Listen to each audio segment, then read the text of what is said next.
Hey guys, welcome back to Phone Tricks. In this video, we'll learn how to use OTG adapter with the normal pen drive or OTG pen drive in Vivo T1 5G smartphone. Before you start the video, you should subscribe our channel for more interesting phone videos.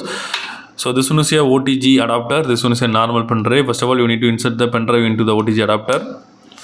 Now insert this setup to the phone like this. So after inserting, you need to open the settings of the phone and choose Bluetooth and devices and enable the OTG. Then come back to the file manager. Otherwise, you can open the notification panel, then choose the explore option directly. So it will also open the files. Now you can see the SanDisk USB drive available here. You need to click on that. Now the pen drive file displayed here. You can see if you want to copy the file from the pen drive to phone, you need to click and hold. Then choose the 3 button icon and choose copy to and click copy.